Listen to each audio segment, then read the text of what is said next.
lùa bờ ngay con bọc cây đây vẫn thấy gồm mừng cơ sứ vâng sự cài yang gồm tơ gồm bần ở những ó bên bờ ngay lối bơi vẫn thấy cơ chẳng làm tê đá công cây bên gió kia yang xa tan bên riêng với con bọc cây đây bên ba ly đằng bơi mà vào đây tơ tròn bờ lù bên thấy họ tiếng cao càng mà yang xa tan bờ lù bên huê lùi kia cơ lù sim ở nhà ngõ bên này có lì bên đây Giêsu kỳ bơi nhưng mình vẫn có bỏ play lần để tơ tròn đi linh la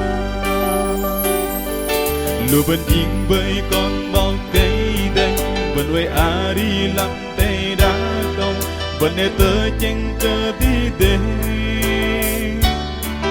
cái nhà xứ cơ hơi trắng bên ở lùa bờ ngay riêng con cá yang mà để bờ lui em nè lui bên riêng với con bó cây đây bên bạ ly đằng bơi mà bà đây tơ tròn bờ lui bên thấy họ tim cao càng mà yang xa tan bờ lui bên huê lùi kia cơ lưu xin ở nhà ngõ bên này có lì bên đây Giêsu kỳ bơi nhưng mình vẫn có bỏ play lần để tơ tròn đi linh la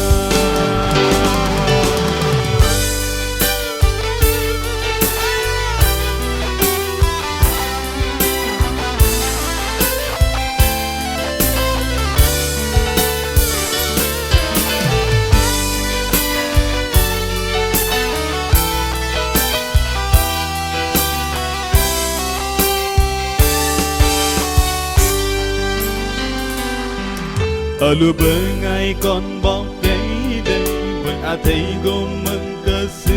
vâng sự cài yang gô tơ gồm bần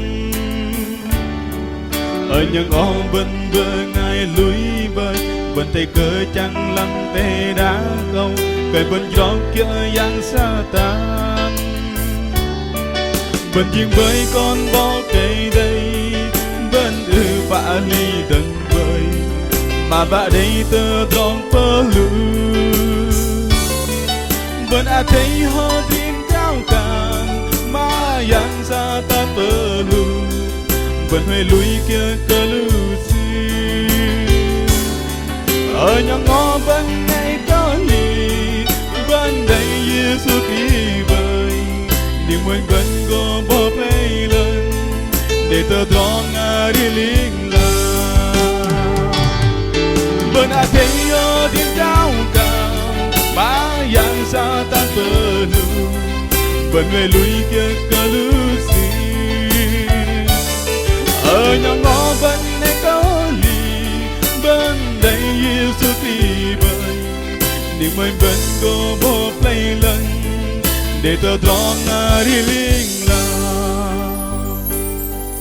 nhưng mình vẫn có bỏ play lần để tơ tròn đi linh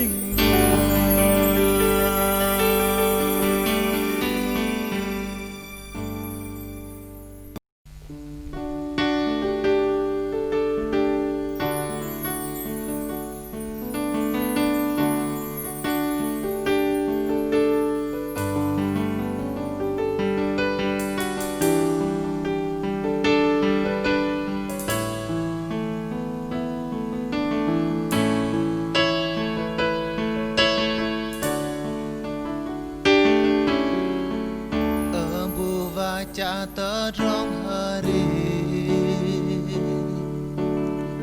a the sư tơm ran ben đang ấy chờ nâu gra yang quay gầm mơ na tơm ran be tơm rong yon đang ấy tôm tơm rong doj lu ban đầy bờ Gra yang suci lam mơ Ta bên tơ brang sư gô sút đi Năm bê bật nắp xưa bằng rồi Có cây đây đây tơ tròn mềm đi Đã bật năm bật nắp xưa Bằng rồi qua đi tôm giọt thơ Sư bôi cho lưu vẫn tìm con xưa Bằng ngăn vẫn đi lên Đang ngày kra yang và vẫn thơm ra Ta luôn vẫn đưa cơ và thơm ra Cơn vẫn lại phá tách mạnh phá ta Chỉ hiếm tơ trông ai rinh lùm bờ ngày bụi mơn lắm chờ ngầm Quay đây lơ tơ rong dõi cơn lệ cơ ôn rồi bế cơ kaya Sư gồm mà nát ăn luôn bận rồi Bỏ cây đây đây tơ rong mềm đi Đã vẫn nắm bớt nạp xưa Bằng rồi qua đi tôm giọt cơ đề Sư ngôi cho lưu vẫn chìm còn xưa Bằng ngăn vẫn ai lên lá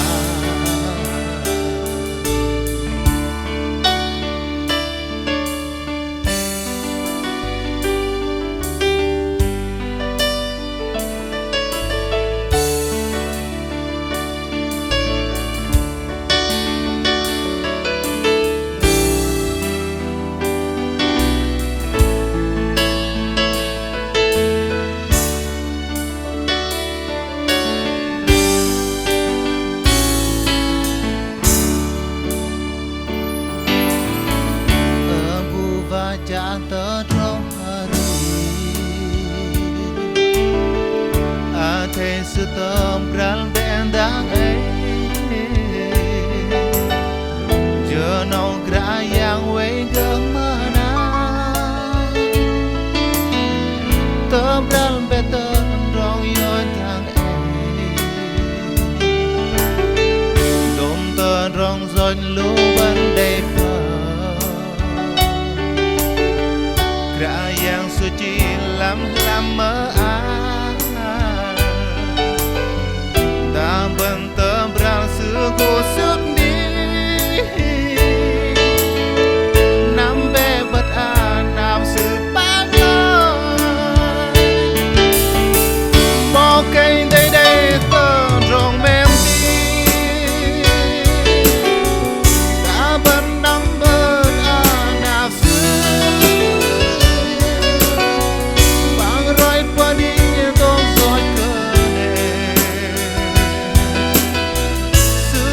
Yo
hàm đi nhớ ngâm in và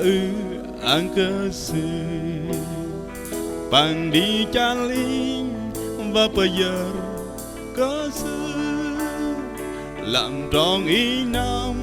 mà đang lên bờ mặt giờ ngâm ngoài bên pangari an sư Rayang ơi Rayang ý chiến trong năm Rayang ơi Rayang ý trong ari linh đi tôm tơ chen ý và tơ chen cơ sư tôm đỡ pa ma ý như an cơ sư giờ ngâm máy va in pa giàu cơ Rayang bằng ngựa an cơ sư tiếng đi chàng ari Rayang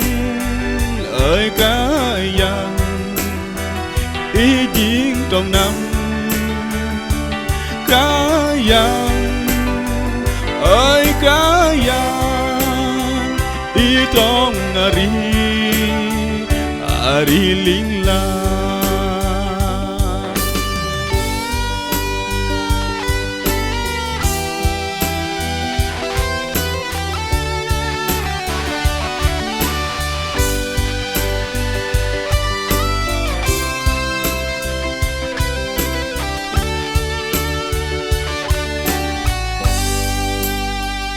hàm đi nhớ ngâm in và an cơ sư bằng đi chan in và bây giờ cơ sư làm tròn ý năm mà đang lên bờ mặt giờ ngâm ngoài mềm pangari an sư Rayang ơi Rayang ý chiến trong năm Rayang ơi Rayang ý trong ari linh lang đi đôm tơ chen in và tơ chen cơ sư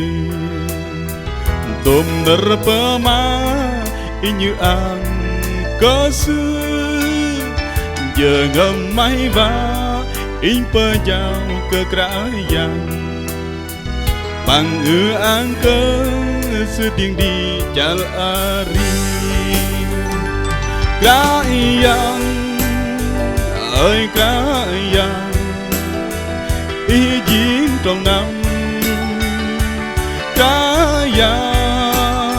ơi Rayang ý trong ari linh lang Rayang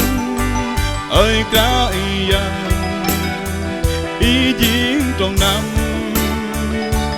Rayang ơi Rayang ý trong ari linh lang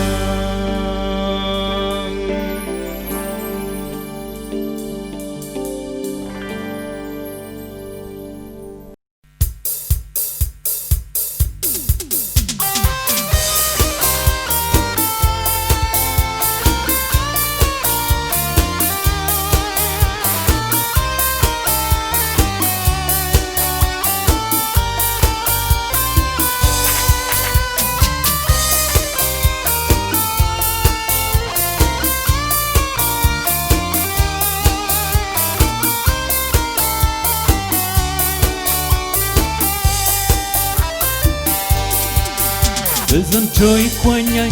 tựa như giấc mơ, biết bao yêu thương phai nhòa vì con đã cất hết tình ngài vào đời hư ảo. Con tìm cho con ánh sáng và nụ cười bằng niềm thú vui giữa đời băng giá. tìm đâu thấy mình nhà.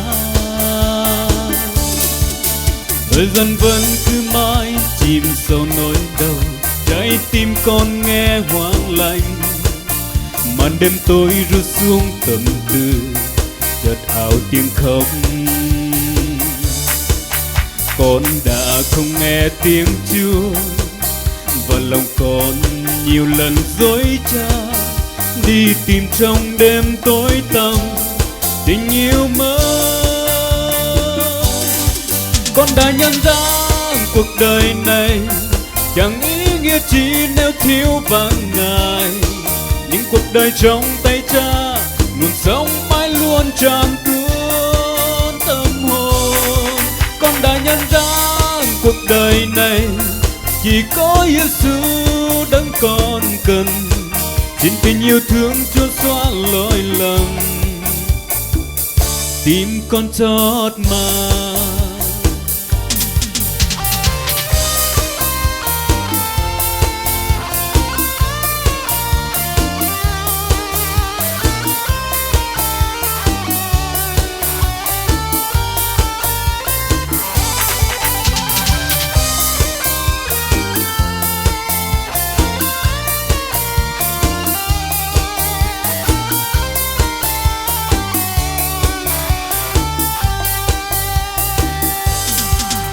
Thời gian trôi qua nhanh tựa như giấc mơ,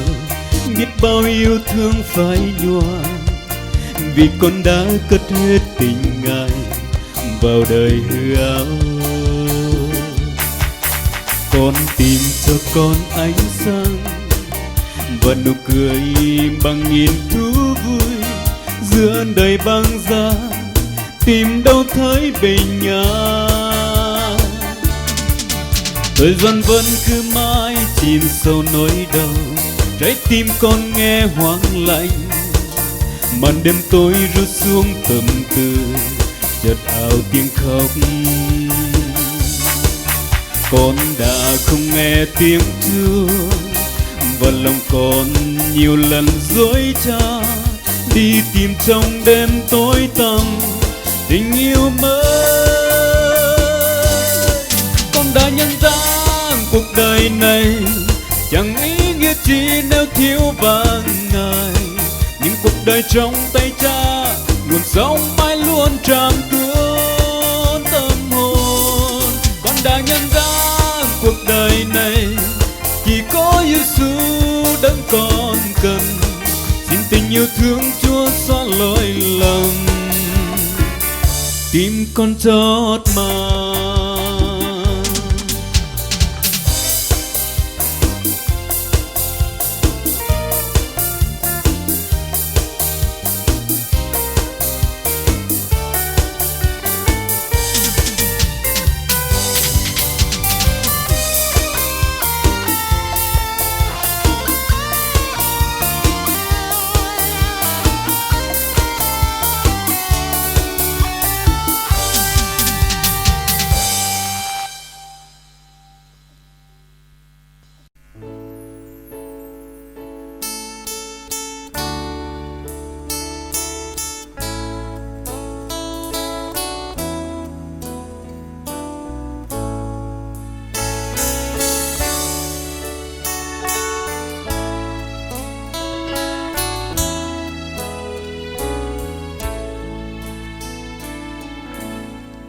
Rằng bỏ cái đây sự mềm tí đây nên con bằng ngày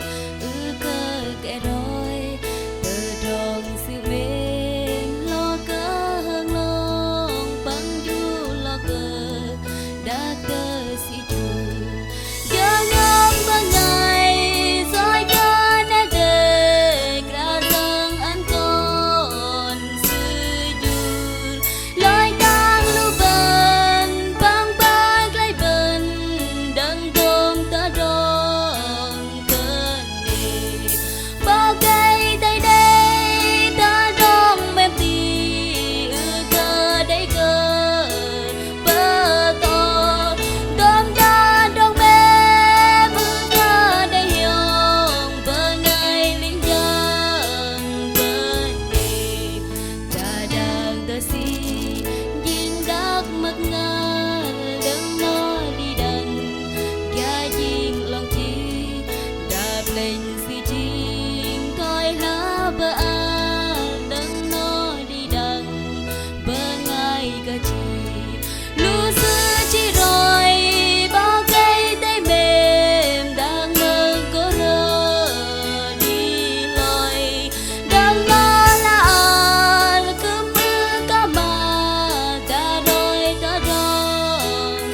rằng bỏ cây đây sự mềm tì đê nơi con bằng ngày cơ kẻ rồi cơ rong sự mềm lo có hơn nong bằng du lo cơ đã cơ si chu giang ngom bằng ngày rồi con nơi về cả rằng anh còn sự chu lối đang lưu bên vang vang lại bên đằng gom cả đong cơn bao cây đây đây cả đong mềm tì cơ đây cơ ba to gom cả đong mềm cơ đây yong và ngày linh chang bên ta đặc ta si chinh đắc mất ngờ đừng nó đi đằng gia chinh lòng chi đạp lên si chinh thôi lá bờ ar đừng nó đi đằng bờ ngày cơ chi lưu xưa chi rồi bao cây đây mềm đang mất có rơ đi lời đang ngã ar cơm cả mà ta rồi ta rong đêm bao cây đây đây ta rong mềm tì cơ đây cơ ba to cơ ca đâu mềm cơ đây yong và ngày linh chang bên mình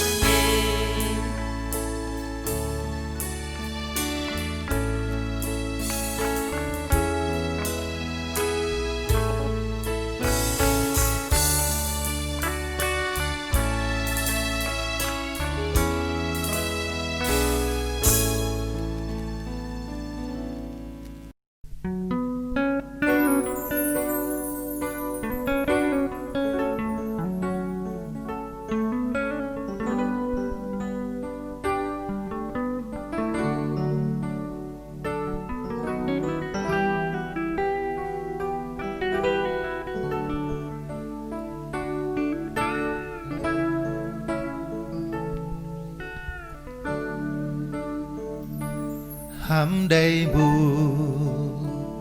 chả tên rong hiếu kia nó cơ để tôi lỡ bờ ngài chả tên rong mềm nó cơ để tớ ly ở nhông chả lia gỡ đây lắm tè đà bệnh tên rong yết lỡ bờ ngài sợ ngon ta hil ở rẽ đi bal gle bờ mà đai và cơ hiệp lăng bằng đây mềm mơ nát nằm bên tớ Giêsu đưa anh cơ yêu tờ rong hiếu quê làm ý lên lặng sương với giang mềm mơ nát liền lặng cơ tốt bên làm chớ ngâm in sương gỗ im mà thành nằm lối đang ấy sự sương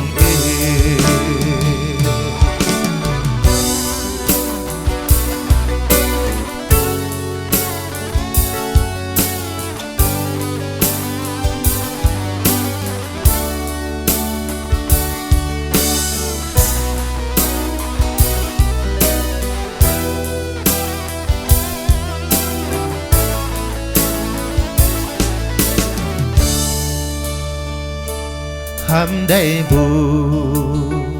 chả tên rong hiếu kia nó cơ đây tôi lỡ bờ ngài trả tên rong mềm nó ư có đầy tấp ly ở nhông o trả liêng cơ đây làm tè đặc bệnh tên rong doanh lỡ bờ ngài sợ ngon ta hi ở đây đi bal gle pa ma ta đây nam ta sư Giêsu sư mơ nát tập lý chiếc nào ngầm mê hiếu khéo tờ tròn dục quay làm ý liền lặng sư hơi đi quay làm ý liền lặng tên rong mềm sư bên tớ làm ý ninh môi kra giang va cơ ý nằm bé sự sân ý tên đầy nam tơ sư Giêsu sư giang mềm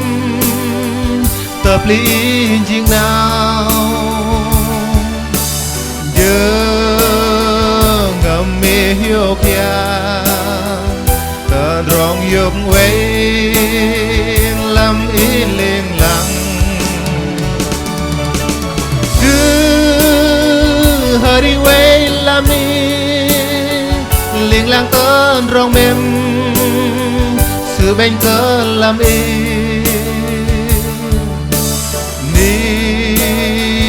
môi kra giang va cơ ý nằm bé sự sân ý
mềm thơ bần linh lang không cơ tơ ple sự lỗi tăng in tơ long bậc lang tơ pa Giêsu sư bậc lại in doa cơ in âu kri lối bờ mặt doa cơ in âu kri tu phàm lờ Giêsu yêu đi ta trong giọt nhìn sự lối tăng in tờ lòng bậc lắng đẹp bằng tờ băng dân tí Giêsu doa cơ in âu bơ ngài giọt đêm sự chỉ doa cơ tơ trong giọt nhìn play nuôi bơ cha doa cơ in doa cơ in âu kri tu bơ mặt doa cơ in âu kri tu phàm lờ Giêsu yêu đi ta trong giọt nhìn sự lối tăng in tờ lòng bậc lắng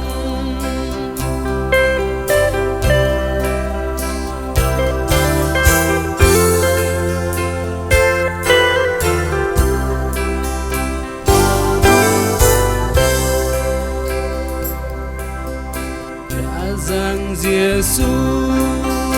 mà sẽ tơ bạn tôm sư bậc cảm lét ngăn linh lang sự giang vật mềm gỡ tơ gum vân đi đang vỡ ngài chấp cơ thể đạc doa cơ in âu kri lối bơ mà doa cơ in âu kri tu phàm lờ Giêsu yêu đi ta trong giọt nhìn sự lối tăng in thờ lòng bậc lắng sợ bần tay đang ấy tru bời in cao khăn cơ sư đi chờ ngầm ơi cả giang ơi an in rơ go doa cơ ý lối tấp ly in bơi doa cơ in âu kri lối bơ mà doa cơ in âu kri tu phàm lờ Giêsu yêu đi ta trong giọt nhìn sự lối tăng in tờ lòng bậc lắng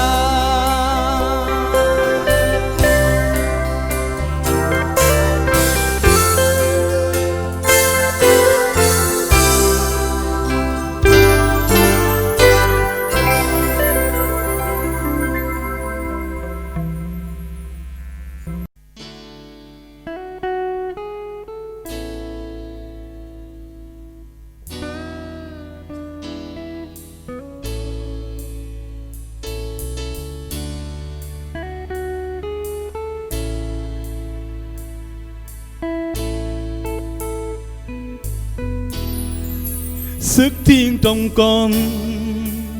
là do Cha, sức thiên trong con từ nơi Chúa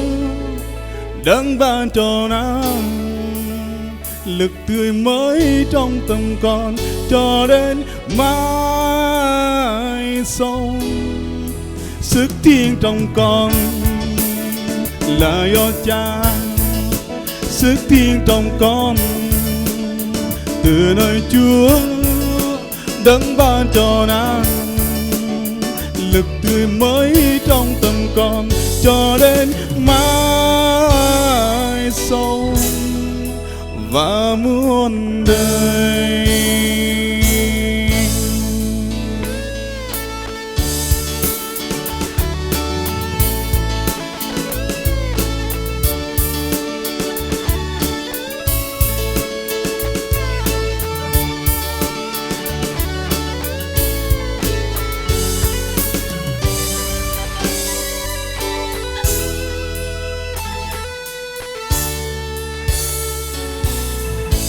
Trên thiên công con mong ai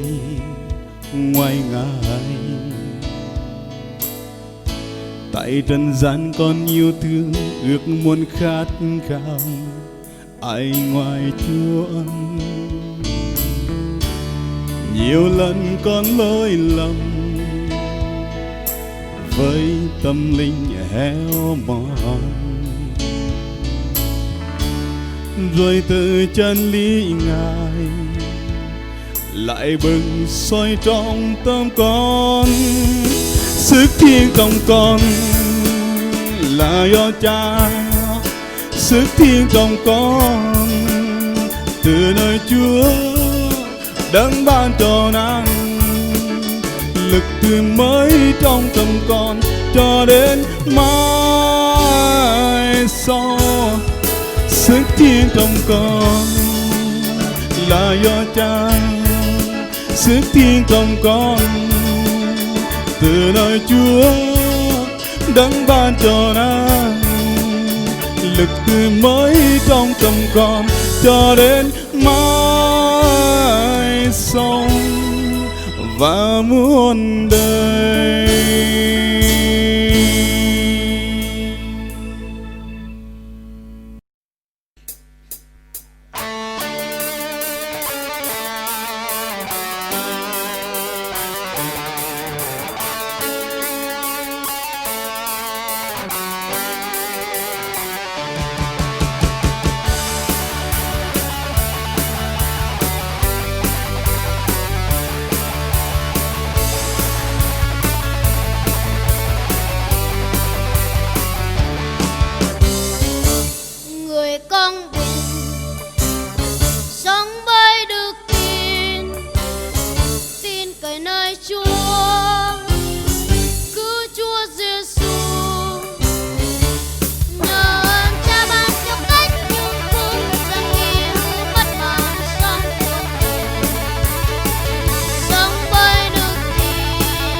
in ở bình yên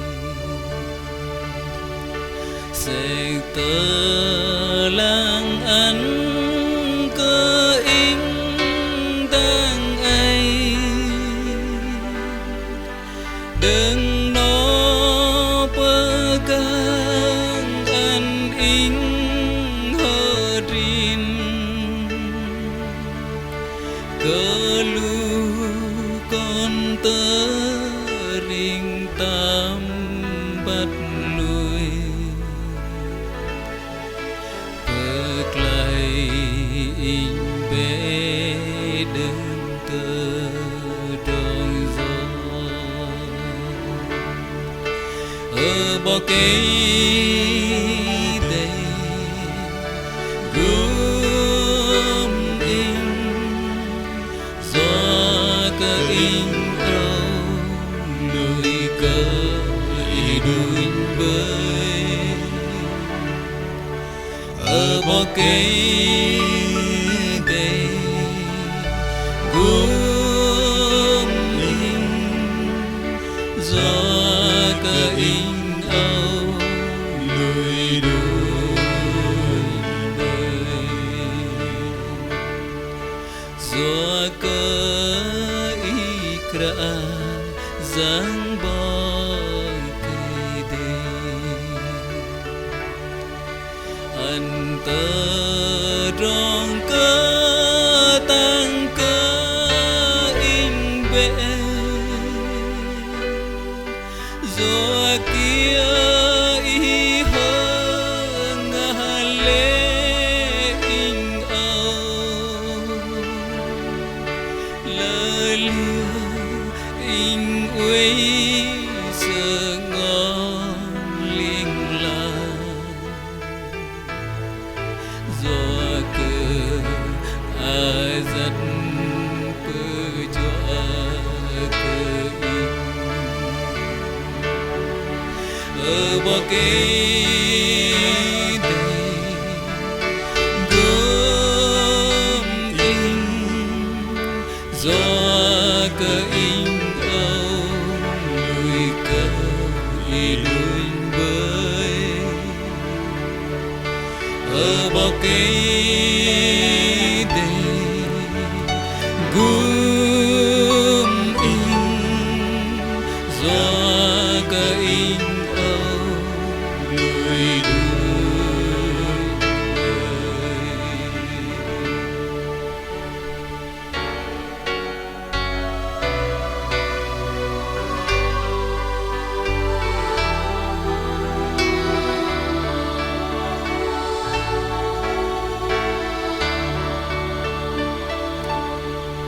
lia bơm bơ ngon in vui sợ ngon thôi giờ bơ ngon in vui rung răng in go cơ nang cơ y krayang đừng nó in go bờ nê cơ y tương là bực lại in bỏ cây đây ở bỏ cây đây gươm in gió cơ in âu lùi cơ đuôi bơi ở bỏ cây đây gươm in gió cơ in âu lùi đuôi bơi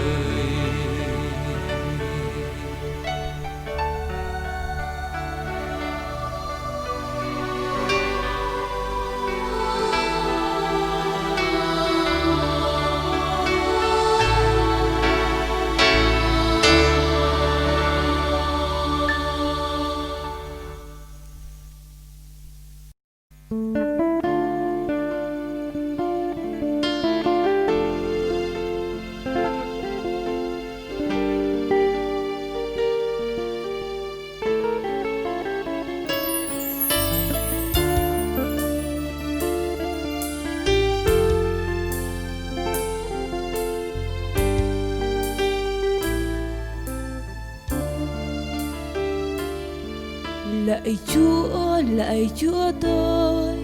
Giê-hô-va Sa-ma,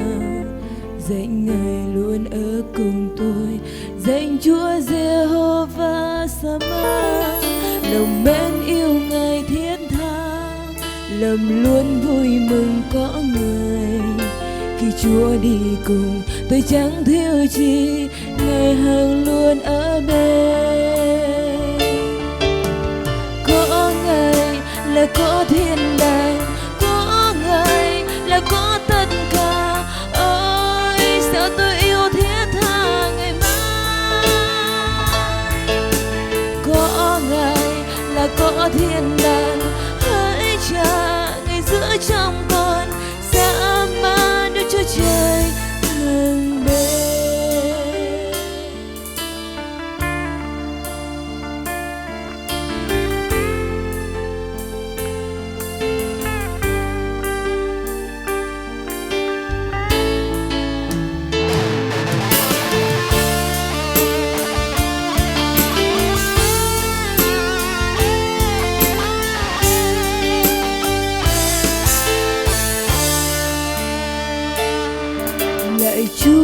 Lạy Chúa tôi Giê-hô-va Sa-ma, dạy Ngài luôn ở cùng tôi. Dạy Chúa Giê-hô-va Sa-ma, lòng mến yêu Ngài thiết tha, lòng luôn vui mừng có Ngài. Khi Chúa đi cùng tôi chẳng thiếu gì, Ngài hàng luôn ở bên. Có Ngài là có thiên đàng, có Ngài là có tất cả. Ôi sao tôi yêu thiết tha Ngài mãi. Có Ngài là có thiên đàng, hỡi Cha Ngài giữ trong con, xa mà Đức Chúa Trời hàng bên. Có Ngài là có thiên đàng, có Ngài là có tất cả. Ôi sao tôi yêu thiết tha Ngài mãi. Có Ngài là có